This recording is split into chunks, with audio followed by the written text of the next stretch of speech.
നമസ്കാരം, city vision വാർത്തകളിലേക്ക് സ്വാഗതം. ആദ്യം നോക്കാം ഇന്നത്തെ പ്രധാന വാർത്തകൾ. ഇടുക്കി നടുമറ്റത്ത് പട്ടാപ്പകൽ വീട് കയറി വൃദ്ധയെ കെട്ടിയിട്ട് പണവും സ്വർണവും കവർന്ന കേസിലെ 2 പ്രതികളെ കൂടി പോലീസ് അറസ്റ്റ് ചെയ്തു. രാജാക്കാട് പന്നിയാറുകുട്ടി സ്വദേശി സൈബു തങ്കച്ചൻ, കാഞ്ഞിരപ്പള്ളി സ്വദേശിനി അനില ജോസ് എന്നിവരാണ് രാജാക്കാട് പോലീസിന്റെ പിടിയിലായത്. കൊന്നത്തടി കൊമ്പടിഞ്ചാലിൽ ഒരു കുടുംബത്തിലെ 4 പേർ വീടിന് തീപിടിച്ചു വെന്തു മരിച്ച സംഭവത്തിൽ അന്വേഷണം എങ്ങും എത്തിയിട്ടില്ല എന്ന ആരോപണം. ജനകീയ സമരസമിതി നേതാക്കളും മരണമടഞ്ഞവരുടെ ബന്ധുക്കളും രംഗത്ത്.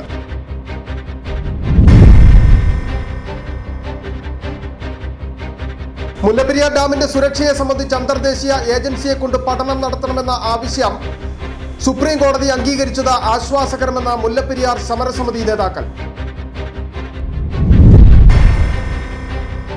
മൂന്നാറിൽ തണുപ്പ് വർദ്ധിച്ചതോടെ തേയിലത്തോട്ടം മേഖല പ്രതിസന്ധിയിൽ. -ഡിഗ്രിയിലെത്തിയതോടെ തേയിലച്ചെടികൾ വ്യാപകമായി കരിഞ്ഞുണങ്ങുന്നു. കനത്ത മഞ്ഞുവീഴ്ചയ്ക്ക് ശേഷം ഉണ്ടാകുന്ന വെയിലും ചൂടുമാണ് തേയിലച്ചെടികൾ കരിഞ്ഞുണങ്ങാൻ കാരണം.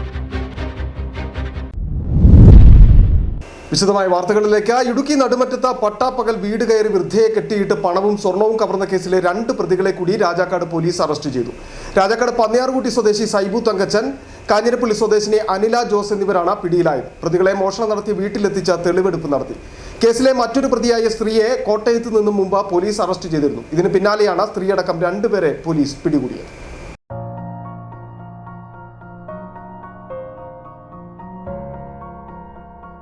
കഴിഞ്ഞ 16-നാണ് നടുമറ്റം പാലകുന്നൽ ടോമിയുടെ വീട്ടിൽ കവർച്ച നടന്നത്.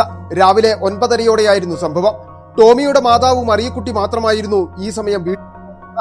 2 സ്ത്രീകൾ ഉൾപ്പെടെ 3-അംഗ സംഘം വീട്ടിലെത്തി. വീട്ടിൽ അതിക്രമിച്ചു കയറിയ സംഘം മറിയക്കുട്ടിയെ തുണി ഉപയോഗിച്ച ഊൺമേശയിൽ കെട്ടിയിടുകയായിരുന്നു. തുടർന്ന് മറിയക്കുട്ടിയുടെ വിരലിലുണ്ടായിരുന്ന 3 മോതിരങ്ങൾ ഊരിയെടുക്കുകയും അലമാര തുറന്ന് ഇതിലുണ്ടായിരുന്ന 3000 രൂപയും കവർന്നു. ഇതിനിടയിൽ കെട്ടഴിച്ചു പുറത്തേക്കോടി മറിയക്കുട്ടി ഒച്ചവെച്ച ആളെ കൂട്ടുകയായിരുന്നു. അടുത്ത പറമ്പിൽ തടിപ്പണി ചെയ്തിരുന്നവർ എത്തിയപ്പോഴേക്കും തസ്കരന്മാർ ഓടി രക്ഷപ്പെട്ടു. തുടർന്ന് നടത്തിയ അന്വേഷണത്തിൽ കോട്ടയം മണർകാടുള്ള വാടക വീട്ടിൽ നിന്നുമാണ് വ്യാഴാഴ്ച സോണിയ എന്ന് വിളിക്കുന്ന സരോജയെ പോലീസ് പിടികൂടിയത്. പിന്നീട് നടത്തിയ അന്വേഷണത്തിലാണ് മറ്റ് 2 പ്രതികളായ രാജാക്കാട് പന്നിയാറുകുട്ടി സ്വദേശി സൈബു തങ്കച്ചൻ, കാഞ്ഞിരപ്പള്ളി സ്വദേശിനിയെ അനില ജോസ് എന്നിവർ പിടിയിലായത്.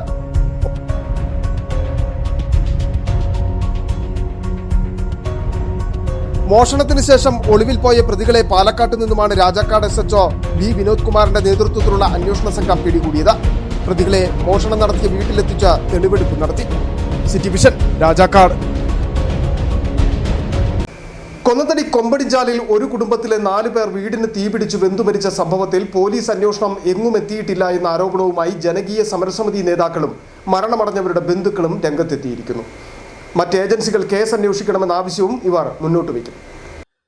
2025 മെയ് 9 കൊന്നത്തടി കൊമ്പിടിഞ്ഞാൽ തെള്ളപ്പടിയിൽ ശുഭ, അമ്മ പൊന്നമ്മ, മക്കളായ ആനന്ദ്, അഭിനവ് എന്നിവരാണ് ദുരൂഹ സാഹചര്യത്തിൽ വീടിനുള്ളിൽ തീപിടിച്ചു മരിച്ചത്. സംഭവത്തിൽ ദുരൂഹതയുണ്ടെന്നും അന്വേഷണം എങ്ങും എത്താത്ത സാഹചര്യത്തിൽ കേസ് ക്രൈംബ്രാഞ്ചോ CBIയോ അന്വേഷിക്കണമെന്നും ബന്ധുക്കളും ജനകീയ സമിതിയും ചെറുതോണിയിൽ വിളിച്ചു ചേർത്ത വാർത്താ സമ്മേളനത്തിൽ ആവശ്യപ്പെട്ടു.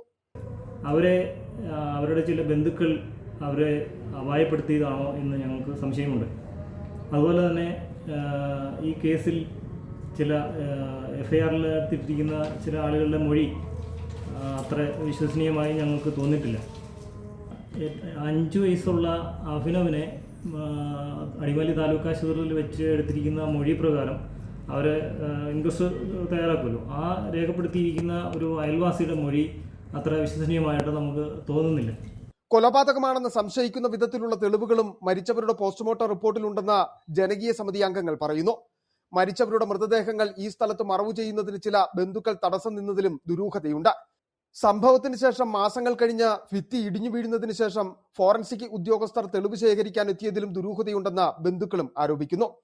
കുടുംബത്തെ ആരോ കൊലപ്പെടുത്തിയതിനു ശേഷം വീടിന് തീയിട്ടതാണോ എന്ന് സംശയിക്കുന്നതായും വിദഗ്ധ അന്വേഷണ ഏജൻസിക്ക് കേസ് അന്വേഷണ ചുമതല നൽകാത്ത പക്ഷം ശക്തമായ സമരപരിപാടികൾക്ക് നേതൃത്വം നൽകുമെന്നും ജനകീയ സമിതി convener KT Vinod Karukappallil, vice chairman Anil Devasya Vilakunnel, ശുഭയുടെ ബന്ധുക്കളായ ഗിരീഷ് വയലുങ്കൽ, ശ്യാം വെളിപറമ്പിൽ എന്നിവർ ചെറുതോണിയിൽ പറഞ്ഞു. City vision Cheruthoni. മുല്ലപ്പെരിയാർ ഡാമിന്റെ സുരക്ഷയെ സംബന്ധിച്ച് അന്തർദേശീയ ഏജൻസിയെ കൊണ്ട് പഠനം നടത്തണമെന്ന മുല്ലപ്പെരിയാർ സമരസമിതിയുടെ നിരന്തരമായ ആവശ്യത്തിനെ സുപ്രീം കോടതി അംഗീകരിച്ചത് തീരദേശവാസികൾക്ക് ആശ്വാസകരമാണെന്ന് മുല്ലപ്പെരിയാർ സമരസമിതി chairman Shaji P Joseph. 2002 supreme കോടതിയിൽ വന്ന പരാമർശത്തിന്റെ അടിസ്ഥാനത്തിൽ ഡോക്ടർ ജോ ജോസഫും സുരക്ഷാ പബ്ലിക് ചാരിറ്റബിൾ ട്രസ്റ്റും നൽകിയ കേസിന്റെ അടിസ്ഥാനത്തിലാണ് അന്തർദേശീയ ഏജൻസിയെ കൊണ്ട് പഠനം നടത്തണമെന്ന ആവശ്യം അംഗീകരിച്ചത്. റിമോട്ട് ഓപ്പറേറ്റഡ് വെഹിക്കിൾ ഉപയോഗിച്ച് നടത്തുന്ന പഠനം അംഗീകരിക്കുന്നതിനോടൊപ്പം ഫ്രാൻസിന്റെ ഒരു മെഷീൻ ഉപയോഗിച്ച് പരിശോധന നടത്തുന്നതിനപ്പുറം എത്രത്തോളം അന്തർദേശീയതയുണ്ട് എന്ന് പരിശോധിക്കണമെന്നും മുല്ലപ്പെരിയാർ സമരസമിതി ചെയർമാൻ ഷാജി പി ജോസഫ്.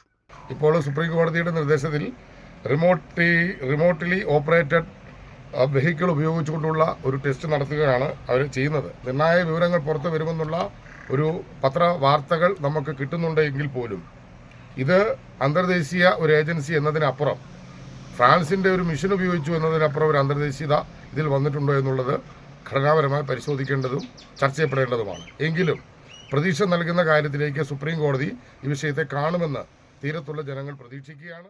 ഡാമിന്റെ സുരക്ഷയുമായി ബന്ധപ്പെട്ട് സംസ്ഥാന സർക്കാരും ഉത്തരവാദിത്തപ്പെട്ട എല്ലാ വകുപ്പുകളും നിതാന്ത ജാഗ്രതയോടെ ഏകീകരണത്തോടെ പ്രവർത്തിക്കണമെന്ന് ഷാജി പി ജോസഫ് സിറ്റി വിഷനോട് പറഞ്ഞു.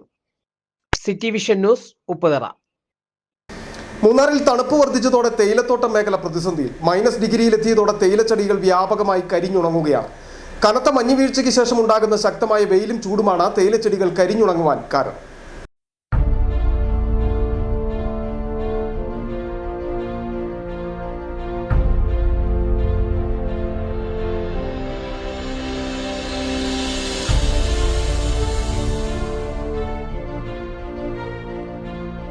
കഴിഞ്ഞ കുറച്ച് ദിവസങ്ങളായി മൂന്നാറിലും പരിസര പ്രദേശത്തും -ഡിഗ്രിയാണ് രേഖപ്പെടുത്തുന്നത്. തണുപ്പ് ശക്തമായതോടെ വിനോദസഞ്ചാരികളുടെ വരവ് വർദ്ധിച്ചിട്ടുണ്ടെങ്കിലും മഞ്ഞുവീഴ്ച തോട്ടം മേഖലയ്ക്ക് കനത്ത തിരിച്ചടിയാണ് സമ്മാനിക്കുന്നത്. ഏക്കർ കണക്കിന് തേയിലച്ചെടികളാണ് മഞ്ഞുവീഴ്ചയിൽ നശിച്ചിരിക്കുന്നത്. ഹാരിസൺ മലയാളം പ്ലാന്റേഷന്റെ 30 ഏക്കറും കണ്ണൻദേവൻ കമ്പനിയുടെ 100 ഹെക്ടറോളം തേയിലച്ചെടികളുമാണ് കരിഞ്ഞുണങ്ങിയത്. പുലർച്ചെയുണ്ടാകുന്ന ശക്തമായ മഞ്ഞുവീഴ്ചയും ഇതിനുശേഷം അതിശക്തമായ ചൂടും അനുഭവപ്പെടുന്നതാണ് തേയിലച്ചെടികൾ കരിഞ്ഞുണങ്ങുവാൻ കാരണം.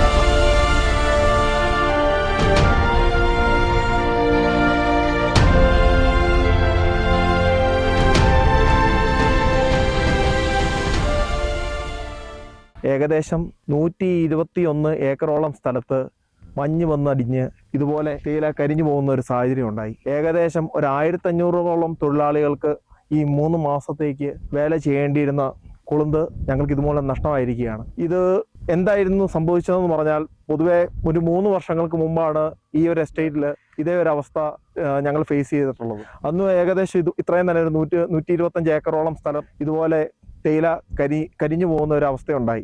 ഏറ്റവും മികച്ച കൊളുന്ത് ലഭിക്കുന്ന പ്രദേശത്താണ് തേയിലച്ചെടികൾ വ്യാപകമായി കരിഞ്ഞുണങ്ങിയത്.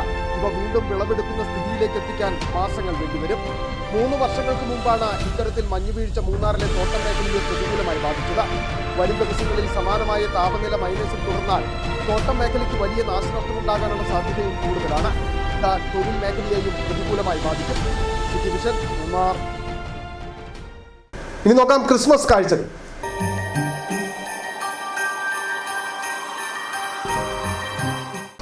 മതേതരത്വത്തിന്റെ മധുരം പകർന്നു നൽകി മലയോരത്തിന്റെ ക്രിസ്മസ് കരോൾ. രാജാക്കാട് ക്രിസ്തുരാജ പള്ളിയുടെയും മതസൗഹാർദ്ദ കൂട്ടായ്മയുടെയും നേതൃത്വത്തിലാണ് ഒരു നാടൊന്നാകെ നിന്ന ടൗൺ കരോൾ ആഘോഷമാക്കിയത്. ടൗണിലെത്തിയ മുഴുവൻ ആളുകൾക്കും കൂട്ടായ്മയുടെ നേതൃത്വത്തിൽ കേക്ക് വിതരണം നടത്തി. ജാതിയും മതവും ഇല്ലാത്ത ക്രിസ്തുമസ് ആഘോഷം വ്യത്യസ്തമായ അനുഭവമാണ് പകർന്നു നൽകിയത്. കാഴ്ച കാണാം.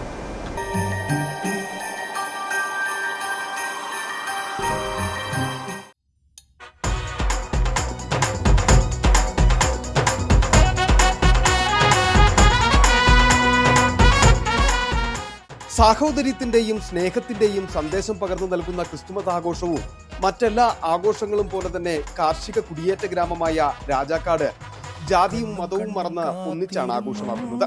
ഇത്തവണ നിരവധി പാപ്പാമാരും കുട്ടികളും സ്ത്രീകളും അടങ്ങുന്ന കരോൾ സംഘം രാജാക്കാട് ക്രിസ്തുരാജ ഫെറോന പള്ളിയിൽ നിന്നുമാണ് പുറപ്പെട്ടത്. രാജാക്കാട് SNDP NSS കരയോഗം, മമ്മട്ടിക്കാനം ജുമാ മസ്ജിദ്, വ്യാപാരി വ്യവസായികൾ എന്നിവർ പള്ളിമുറ്റത്തു നിന്നും ഒന്നിച്ച ടൗണിലേക്ക് കരോൾ ഗാനം ആലപിച്ച് ഒരു യാത്ര.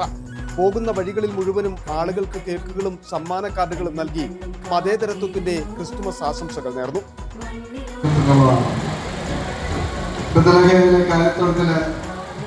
ക്രിസ്തുദേവൻ പിറന്നതും മനുഷ്യനായി ജന്മമെടുത്ത് മാനവരാശിയുടെ നന്മയ്ക്ക് വേണ്ടിയിട്ട് തന്നെ പോലെ തൻ്റെ അയൽക്കാരനെ സ്നേഹിക്കാനും ബഹുമാനിക്കാനും പഠിപ്പിച്ചൊരു വലിയ സന്ദേശമാണ് നമുക്ക് ക്രിസ്മസിലൂടെ മനസ്സിലാക്കുന്നത്.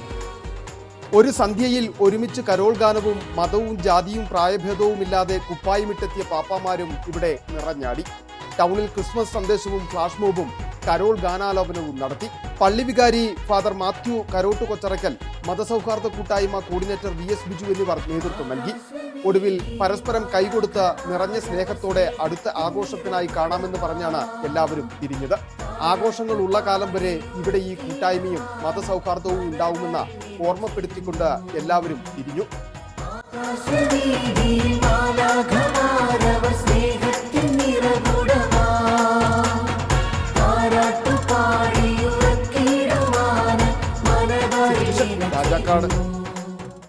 ഇടുക്കി രാജാക്കാട് സാൻജോ കോളേജിലെ BSW സെക്കൻഡ് ഇയർ വിദ്യാർത്ഥികളുടെ നേതൃത്വത്തിൽ കള്ളിമാലി കരുണാഭവനിലെ അന്തേവാസികൾക്കൊപ്പം ക്രിസ്തുമസ് ആഘോഷം സംഘടിപ്പിച്ചു. സിസ്റ്റർ സീന കുര്യന്റെ നേതൃത്വത്തിലാണ് കേക്കുകളും സമ്മാനങ്ങളുമായി വിദ്യാർത്ഥികൾ കരുണാഭവനിലെത്തിയത്. കരുണാഭവൻ മാനേജിംഗ് ട്രസ്റ്റി ട്രീസ തങ്കച്ചനും അന്തേവാസികളും ചേർന്ന് കുട്ടികളെ സ്വീകരിച്ചു. കേക്ക് മുറിച്ചും കലാപരിപാടികൾ നടത്തിയും ഏറെ നേരം അന്തേവാസികൾക്കൊപ്പം ചിലവഴിച്ചാണ് കുട്ടികൾ മടങ്ങിയത്. വാർദ്ധക്യത്തിൽ അനാഥത്വം പേറേണ്ടി വന്ന അമ്മമാർക്കും വേറിട്ട അനുഭവമായിരുന്നു ഇത്തവണത്തെ ക്രിസ്തുമസ് ആഘോഷം. നക്ഷത്ര ഗ്രാമം ഒരുക്കി ഉപ്പുതറ സെന്റ് മേരീസ് ഫെറോന ദേവാലയം. ദേവാലയത്തിലെ കുടുംബ കൂട്ടായ്മയുടെ നേതൃത്വത്തിലാണ് വിവിധ വർണ്ണത്തിലും വലിപ്പത്തിലുമുള്ള നക്ഷത്രങ്ങൾ നിർമ്മിച്ച് നക്ഷത്ര ഗ്രാമം ഒരുക്കിയത്.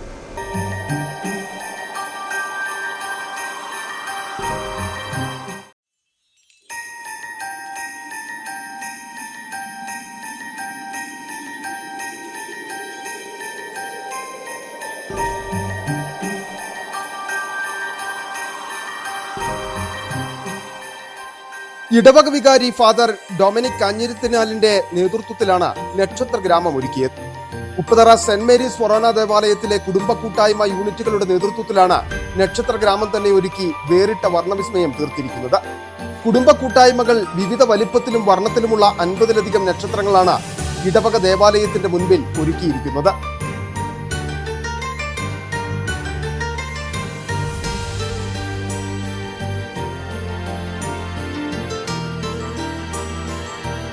പള്ളി വികാരി ഫാദർ ഡൊമിനിക് കാഞ്ഞിരത്തിനാലിന്റെ ആശയത്തിനൊപ്പം കുടുംബ കൂട്ടായ്മകൾ ചേർന്നപ്പോൾ പള്ളിയും പരിസരവും നക്ഷത്ര ഗ്രാമമായി മാറി. രക്ഷകന്റെ വരവറിയിച്ച കിഴക്ക് ഒരു നക്ഷത്രമാണ് ഉദിച്ചതെങ്കിൽ ഉപ്പുതറ സെന്റ് മേരീസ് ഫൊറോന പള്ളിമുറ്റത്ത് നക്ഷത്ര സമൂഹമാണ് രക്ഷകനെ വരവേൽക്കുന്നത്. ക്രിസ്തുമസ് ആഘോഷങ്ങളുടെ ഭാഗമായി കുടുംബ കൂട്ടായ്മകളുടെ നേതൃത്വത്തിലാണ് ദേവാലയ അങ്കണത്തിൽ നക്ഷത്ര ദീപങ്ങളുടെ ഗ്രാമം തന്നെ സജ്ജമാക്കിയത്. സ്നേഹം നിറഞ്ഞവരെ, ഉപ്പുതറ സെന്റ് മേരീസ് ഫൊറോന ദേവാലയത്തിന്റെ അങ്കണമാണ് നിങ്ങൾ എല്ലാവരും കാണുന്നത്. അവിടെ ഇവിടുത്തെ യുവജനങ്ങളും കൂട്ടായ്മ അംഗങ്ങളും എല്ലാവരും ചേർന്ന്, കൂട്ടായ്മ ലീഡേഴ്സും പാരിഷ് കൗൺസിൽ അംഗങ്ങളും എല്ലാവരും ചേർന്ന് ഒരു കൂട്ടായ്മയുടെ ഐക്യത്തിന്റെ ഒരു ചിഹ്നമായിട്ട് ഞങ്ങളുടെ നക്ഷത്ര ഗ്രാമം ഒരുക്കിയിരിക്കുകയാണ്. അതിലേക്ക് നിങ്ങളെല്ലാവരും കാണാനൊക്കെ സ്വാഗതം. വിവിധ കുടുംബ യൂണിറ്റുകളുടെ സഹകരണത്തോടെ വിവിധ വലിപ്പത്തിലുള്ള 40-ലധികം നക്ഷത്രങ്ങളാണ് പള്ളിയങ്കണത്തിൽ വർണ്ണ വെളിച്ചം വിതറുന്നത്. രാത്രികാലങ്ങളിൽ പള്ളിഭാഗത്തു കൂടി കടന്നുപോകുന്ന യാത്രക്കാർക്ക് പ്രതീക്ഷയുടെ പുതിയ വർണ്ണ വെളിച്ചമാണ് നക്ഷത്ര ഗ്രാമം. നക്ഷത്ര ഗ്രാമം കാണാനും കണ്ട് ആസ്വദിക്കുവാനും ചിത്രങ്ങൾ പകർത്താനും ധാരാളം ആളുകൾ എത്തുന്നു.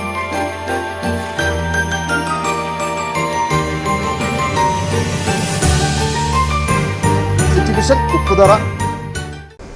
ഇടുക്കി ജില്ലയിലെ വിവിധ പോലീസ് കൺട്രോൾ റൂമുകളിലേക്ക് പുതിയതായി അനുവദിച്ചു വന്ന വാഹനങ്ങൾ ഇടുക്കി ജില്ലാ പോലീസ് മേധാവി KM Sabu Mathew IPS flag off ചെയ്തു. കുമളി, കട്ടപ്പന, മൂന്നാർ, തൊടുപുഴ എന്നീ പോലീസ് കൺട്രോൾ റൂമുകളിലേക്ക് പുതിയതായി അനുവദിച്ച വാഹനങ്ങളാണ് പൈനാവിലുള്ള മോട്ടോർ ട്രാൻസ്പോർട്ട് ഓഫീസിൽ വെച്ച് ജില്ലാ പോലീസ് മേധാവി ഫ്ളാഗ് ഓഫ് ചെയ്തത്.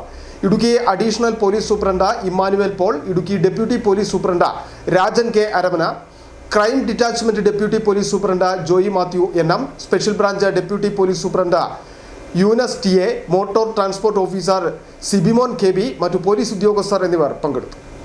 ചെറിയൊരു ഇടവേള, വളരെ പെട്ടെന്ന് മടങ്ങിയെത്താം. 1.5 പതിറ്റാണ്ടിലേറെയായുള്ള സേവന പാരമ്പര്യവുമായി doctors clinical and diagnostic laboratory Rajakkad. Hitech മെഷീനറികളുടെ സഹായത്തോടെ രോഗനിർണയം ഇനി കുറഞ്ഞ സമയത്തിനുള്ളിൽ. 300 mA full room xray and 12 channel digital ECG.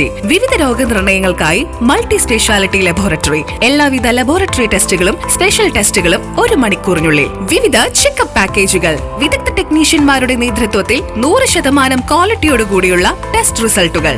Doctors clinical and diagnostic laboratory, SNDP shopping complex, Rajakkad.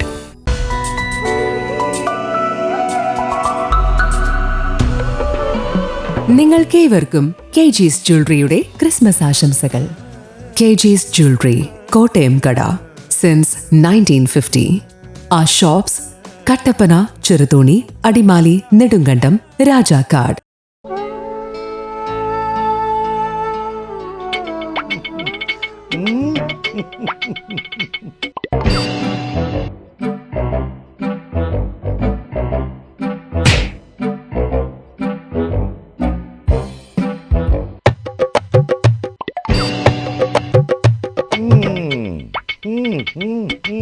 ഇതാണ് സാധനം.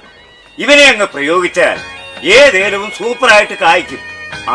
എല്ലാ പൂക്കളും കായാകുന്നതിന് ബെൻസാവൈറ്റ്, ചൊറിയില്ലാത്ത കായ്കൾക്കായി സൾഫോസ്, കൂടാതെ അമിൻഡ, ഹീര, ഡോറിസ്, വെൽവെറ്റ്. കർഷകന്റെ പ്രതീക്ഷയ്ക്കൊത്ത ഉൽപാദനം വർദ്ധിക്കാൻ വൈറ്റ്ഫീൽഡ് ഇന്റർനാഷണലിന്റെ ഉൽപ്പന്നങ്ങൾ ഉപയോഗിക്കൂ. വീണ്ടും വാർത്തകളിലേക്ക്. അടിമാലി താലൂക്ക് ആശുപത്രിയിൽ കാത്ത് ലാബിന് ഉപകരണങ്ങൾ സ്ഥാപിക്കാൻ സാങ്കേതിക സമിതി അനുമതി നൽകി. സർക്കാർ ഇടുക്കി വികസന പാക്കേജിൽ 8.94 കോടി രൂപയാണ് അടിമാലി താലൂക്ക് ആശുപത്രിയിലെ കാത്ത് ലാബ് സ്ഥാപിക്കാൻ അനുവദിച്ചിട്ടുള്ളത്. അടിമാലി താലൂക്ക് ആശുപത്രിയിലെ അടിസ്ഥാന സൗകര്യ വർധനവ് ലക്ഷ്യമിട്ടാണ് കാത്ത് ലാബ് യാഥാർത്ഥ്യമാക്കുന്നതിനുള്ള പ്രവർത്തനങ്ങൾ മുന്നോട്ടു പോകുന്നത്. ദേവികുളം, ഉടുമ്പൻചോല താലൂക്കുകളിലെ ആളുകൾ ചികിത്സ തേടുന്ന പ്രധാന ആശുപത്രികളിലൊന്നാണ് അടിമാലി താലൂക്ക് ആശുപത്രി. ആശുപത്രിയിലെ അടിസ്ഥാന സൗകര്യ വർധനവ് ലക്ഷ്യമിട്ടാണ് കാത്ത് ലാബ് യാഥാർത്ഥ്യമാക്കുന്നതിനുള്ള പ്രവർത്തനങ്ങൾ മുമ്പോട്ടു പോകുന്നത്. ആശുപത്രിയിൽ കാത്ത് ലാബിന്റെ ഉപകരണങ്ങൾ സ്ഥാപിക്കാൻ സാങ്കേതിക സമിതി അനുമതി നൽകി. സർക്കാർ ഇടുക്കി വികസന പാക്കേജിൽ 8.94 കോടിയാണ് അടിമാലി താലൂക്ക് ആശുപത്രിയിൽ കാത്ത് ലാബ് സ്ഥാപിക്കാൻ അനുവദിച്ചിട്ടുള്ളത്. അധികരിച്ചു വരുന്ന തുക MLAയുടെ ആസ്തി വികസന ഫണ്ടിൽ നിന്നും അനുവദിക്കും. ഉപകരണങ്ങൾ വാങ്ങാൻ KMSCL-നെ ചുമതലപ്പെടുത്തി. കാത്ത് ലാബ് സ്ഥാപിക്കാനായി 13.39 കോടി രൂപ ചെലവിൽ പുതിയ ബഹുനില മന്ദിരം ഒക്ടോബറിൽ ആരോഗ്യവകുപ്പ് മന്ത്രി വീണ ജോർജ് ഉദ്ഘാടനം ചെയ്തിരുന്നു. 5.9 കോടി മുടക്കി പുതിയ കെട്ടിടത്തിൽ കാത്ത് ICU സംവിധാനം ഒരുക്കിയിട്ടുണ്ട്. നിലവിൽ ഹൃദയ സംബന്ധമായ രോഗങ്ങൾക്ക് കോട്ടയം, എറണാകുളം ജില്ലകളിലെ ആശുപത്രികളെയാണ് മലയോര ജനത ആശ്രയിക്കുന്നത്. അടിമാലി താലൂക്ക് ആശുപത്രിയിൽ കാത്ത് ലാബ് യാഥാർത്ഥ്യമായാൽ തോട്ടം, കാർഷിക, ആദിവാസിയിടങ്ങളിലെ ആളുകൾക്ക് അത് കൂടുതൽ പ്രയോജനകരമാകും. City vision, Adimali. ഇനി കാണാം ശരണമന്ത്രം.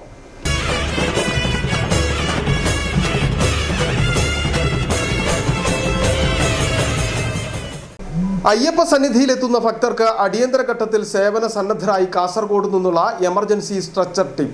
കാസർഗോഡ് നിന്ന് 20 പേരാണ് സംഘത്തിലുള്ളത്. ശിവപ്രസാദിന്റെ നേതൃത്വത്തിലുള്ള സംഘം പാണ്ഡിത്താവളത്തിന് സമീപമാണ് ഭക്തരെ സഹായിക്കാൻ രംഗത്തുള്ളത്.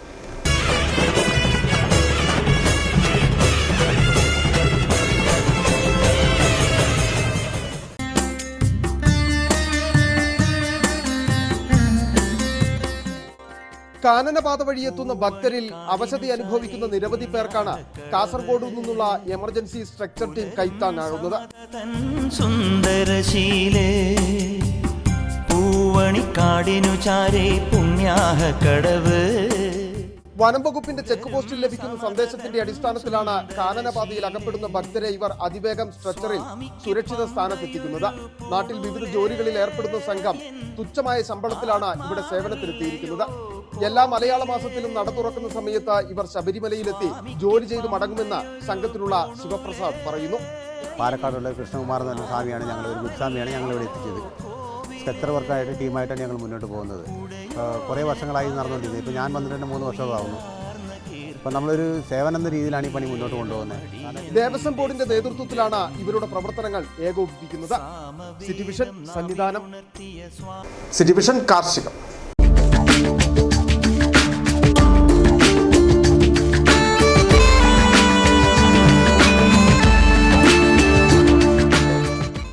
റബ്ബറിന് വിലയിടിവ് കർഷകരെ ദുരിതത്തിലാക്കുകയാണ്. വില ഉയരാത്തത് കർഷകർക്ക് ഇരട്ടി പ്രഹരമാണ് സമ്മാനിക്കുന്നത്. 180 രൂപ മുതൽ 200 രൂപ വരെയാണ് റബ്ബറിന്റെ വിപണി വില. 300 മുകളിൽ വില ലഭിച്ചാൽ മാത്രമേ റബ്ബർ കൃഷിക്ക് പിടിച്ചു നിൽക്കാനാകൂ എന്നാണ് കർഷകർ പറയുന്നത്. റബ്ബർ തോട്ടം വിട്ട് മറ്റ് കൃഷികളിലേക്ക് കടക്കുന്ന സാഹചര്യമാണെന്നും കർഷകർ പറയും.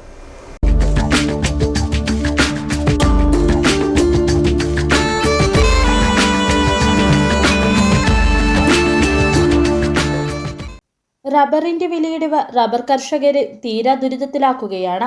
വില ഉയരാത്തത് കർഷകർക്ക് ഇരട്ടി പ്രഹരമായി. 180 മുതൽ 200 രൂപ വരെയാണ് റബ്ബറിന്റെ വിപണി വില. 300-ന് മുകളിൽ വില ലഭിച്ചാൽ മാത്രമേ റബ്ബർ കർഷകർക്ക് പിടിച്ചു നിൽക്കാനാകൂ എന്നാണ് വാദം. പലരും റബ്ബർ കൃഷി തന്നെ ഉപേക്ഷിക്കുകയാണ്. കൂലി നൽകി ടാപ്പിംഗ് നടത്തിയാൽ കൂലിച്ചെലവ് കഴിഞ്ഞാൽ ഒന്നുമില്ലാത്ത അവസ്ഥയിലാണ് കർഷകർ.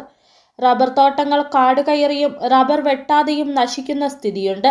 കൂലിക്കാളെ കിട്ടാനില്ലാത്തതും റബ്ബറിന് വില ഉയരാത്തതും കർഷകരെ ബുദ്ധിമുട്ടിലാക്കുകയാണ്. ഷീറ്റിന് വില 180 പണിക്കൂലി കൂടുതലാണ്. അപ്പം എല്ലാം കൂടെ വന്നു കഴിയുമ്പോൾ നമുക്ക് മുതലാകുന്ന കേസല്ല. പിന്നെ ചിരട്ട, ചില്ല്, പ്ലാസ്റ്റിക് എല്ലാം ഒട്ടിയിലും ഇതെല്ലാം വരുമ്പോൾ നമുക്കൊരു മരത്തിനൊരു 150 രൂപ മേടിക്കും. വിലയിടിവ് മൂലം റബ്ബർ തോട്ടം വിട്ട മറ്റു കൃഷികളിലേക്ക് കടക്കേണ്ട സാഹചര്യത്തിലാണെന്നും കർഷകർ പറയുന്നു. കേന്ദ്ര സർക്കാരിന്റെ ഭാഗത്തു നിന്നും കാര്യമായ ഇടപെടൽ ഉണ്ടാകണമെന്നും സബ്സിഡി അടക്കം ലഭ്യമാക്കി റബ്ബർ കർഷകരെ പിടിച്ചു നിർത്തണമെന്നുമാണ് കർഷകരുടെ ആവശ്യം. കൂലി, വളം, പരിചരണം ഇവയുടെ പണം കഴിച്ചാൽ ലാഭമല്ല നഷ്ടമാണ് വരുന്നതെന്ന് കർഷകർ പറയുന്നു. സ്വന്തമായി ടാപ്പിംഗ് ചെയ്യുന്നവർക്ക് കൂലിച്ചെലവ് മാത്രം ലഭിക്കുന്നു. കേരളത്തിൽ നിന്നും വരും നാളുകളിൽ പരിപൂർണമായി റബ്ബർ കൃഷി ഇല്ലാതാകുമെന്ന ആശങ്കയും കർഷകർ പങ്കുവച്ചു. City vision, Adimali. കഴിഞ്ഞ 9.5 വർഷമായി ഇടത് സർക്കാർ നടപ്പിലാക്കിയ ജനക്ഷേമ പ്രവർത്തനങ്ങൾ വേണ്ടവിധം ആളുകളിലേക്ക് എത്തിക്കാൻ കഴിയാതെ പോയത് തദ്ദേശ തെരഞ്ഞെടുപ്പിൽ LDF പിന്നോക്കം പോകാൻ ഇടവരുത്തിയെന്ന RJD ജില്ലാ പ്രസിഡന്റ് കോയ അമ്പാട്ട്. ഭരണകക്ഷിയിലെ പല നേതാക്കന്മാരും ജനങ്ങളിൽ നിന്നാകുന്നു. ജില്ലയിലെ ഭൂവിഷയങ്ങളിലുള്ള പരിഹാരം ജനങ്ങൾ ആഗ്രഹിക്കുന്ന തലത്തിലേക്ക് എത്തിക്കാൻ കഴിഞ്ഞിട്ടില്ല. ഇക്കാര്യങ്ങളൊക്കെയും തദ്ദേശ തെരഞ്ഞെടുപ്പിൽ ഇടതുമുന്നണിക്ക് തിരിച്ചടിയായെന്നും കോയ അമ്പാട്ട് അടിമാലിയിൽ പറഞ്ഞു. ഒരിക്കലും കേരളത്തിൽ ഇടതുപക്ഷ പ്രസ്ഥാനത്തിന് ചിന്തിക്കാൻ പോലും കഴിയാത്ത തരത്തിലുള്ള പരാജയമാണ് ഈ കഴിഞ്ഞ ത്രിതല പഞ്ചായത്ത് തെരഞ്ഞെടുപ്പിൽ. അത് പ്രധാനമായി ഞാൻ കാണുന്നത്, ഒന്ന്, കഴിഞ്ഞ 9.5 വർഷക്കാലമായി സംസ്ഥാനം ഭരിക്കുന്ന ഗവൺമെൻറ് നടപ്പിലാക്കിയുള്ള ജനക്ഷേമ പ്രവർത്തനങ്ങൾ ജനങ്ങളിൽ എത്തിക്കാൻ കഴിഞ്ഞില്ല എന്ന വസ്തുതയാണ്. അതുപോലെ തന്നെ ന്യൂനതകളെ പെരുപ്പിച്ച് കാണിച്ച് പർവ്വതീകരിച്ചുകൊണ്ട് എതിർചേരി വലിയ പ്രചാരണം നടത്തുകയും ചെയ്തു. പക്ഷെ ഇതൊന്നും യഥാവിധം ജനങ്ങളിലേക്ക് എത്തിക്കുവാൻ നേതാക്കന്മാർ, ഭരണകക്ഷി നേതാക്കന്മാർ ജനങ്ങളുമായി അകന്നുപോയി. അധികാരം കിട്ടിക്കഴിഞ്ഞപ്പോൾ എല്ലാം ആയി എന്ന ഭാവത്തിൽ ഈ ആളുകളെ അകറ്റി നിർത്തിയതാണ് പ്രധാനമായിട്ടുള്ളത്. അതുപോലെ തന്നെ കേരളത്തിൽ വിവിധ മേഖലകളിൽ വിവിധ വിഷയങ്ങളാണ് ഉള്ളത്. ഇപ്പോൾ ഇടുക്കി ജില്ലയെ സംബന്ധിച്ച് ഭൂപ്രശ്നം ജനങ്ങൾ പ്രതീക്ഷിക്കുന്ന തരത്തിലേക്ക് അത് എത്തിക്കാൻ കഴിഞ്ഞിട്ടില്ല. ഏതെല്ലാം തരത്തിൽ ന്യായീകരണം പറയാൻ കഴിയുമെങ്കിൽ പോലും ജനങ്ങൾ ആഗ്രഹിക്കുന്ന തരത്തിലേക്ക് ആ ഭൂവിഷയത്തിന് പരിഹാരം കണ്ടെത്താൻ പറ്റിയിട്ടില്ല. ഇവിടെ തന്നെ നാഷണൽ ഹൈവേയുമായി ബന്ധപ്പെട്ട വിഷയം, അതിലും വേണ്ടത്ര ജനങ്ങൾക്ക് സ്വീകാര്യമായ തരത്തിലേക്ക് ഈ പരിഹാരം കണ്ടെത്താൻ കഴിഞ്ഞില്ല. അങ്ങനെ പ്രാദേശികമായുള്ള വിഷയങ്ങൾ, അത് ഓരോ മേഖലയിലും വ്യത്യസ്തങ്ങളായ വിഷയങ്ങളാണ് ഈ തെരഞ്ഞെടുപ്പിൽ ഇടതുപക്ഷ മുന്നണിക്ക് പ്രതികൂലമായി ബാധിച്ചിട്ടുള്ളത്. നോക്കാമെന്നത് സ്വർണം വെള്ളി നിരക്കുകൾ. ബെന്നീസ് ജുവലറി, സ്വർണം, വെള്ളി, ഡയമണ്ട് ആഭരണങ്ങളുടെ കലവറ. സ്വർണ്ണാഭരണങ്ങൾ ഹോൾസെയിൽ വിലയിൽ സ്വന്തമാക്കാം. 22K 9.6 ലൈറ്റ് വെയ്റ്റ് ആഭരണങ്ങൾ. രാജ്കോട്ട്, സിംഗപ്പൂർ, ടർക്കിഷ്, കുവൈറ്റ് ആഭരണങ്ങളുടെ ഏറ്റവും പുതിയ കളക്ഷൻസ്. 92.5 വെള്ളി ആഭരണങ്ങൾ. ഏവർക്കും അനുയോജ്യമായ ബഡ്ജറ്റിൽ 95% എക്സ്ചേഞ്ച് വാല്യൂ ലഭിക്കുന്ന ഡയമണ്ട് ആഭരണങ്ങളുടെ വലിയ ശേഖരം. ഇനി മനസ്സുപോലെ പരിശുദ്ധമായ പൊന്ന്. Benny's jewellery, Benny's tower, bus stand junction, Rajakkad. സ്വർണം ഗ്രാമിന് 12,800 രൂപ, പവന് 1,02,400 രൂപ, വെള്ളി ഗ്രാമിന് 234 രൂപ. പ്രധാന വാർത്തകൾ ഒരിക്കൽ കൂടി. ഇടുക്കി നടുമറ്റത്ത് പട്ടാപ്പകൽ വീട് കയറി വൃദ്ധയെ കെട്ടിയിട്ട് പണവും സ്വർണവും കവർന്ന കേസിലെ 2 പ്രതികളെ കൂടി പോലീസ് അറസ്റ്റ് ചെയ്തു. രാജാക്കാട് പന്നിയാറുകുട്ടി സ്വദേശി സൈബു തങ്കച്ചൻ, കാഞ്ഞിരപ്പള്ളി സ്വദേശിനി അനില ജോസ് എന്നിവരാണ് രാജാക്കാട് പോലീസിന്റെ പിടിയിലായത്. കൊന്നത്തടി കൊമ്പടിഞ്ചാലിൽ ഒരു കുടുംബത്തിലെ 4 പേർ വീടിന് തീപിടിച്ചു വെന്തു മരിച്ച സംഭവത്തിൽ അന്വേഷണം എങ്ങും എത്തിയിട്ടില്ല എന്ന ആരോപണം. ജനകീയ സമരസമിതി നേതാക്കളും മരണമടഞ്ഞവരുടെ ബന്ധുക്കളും രംഗത്ത്.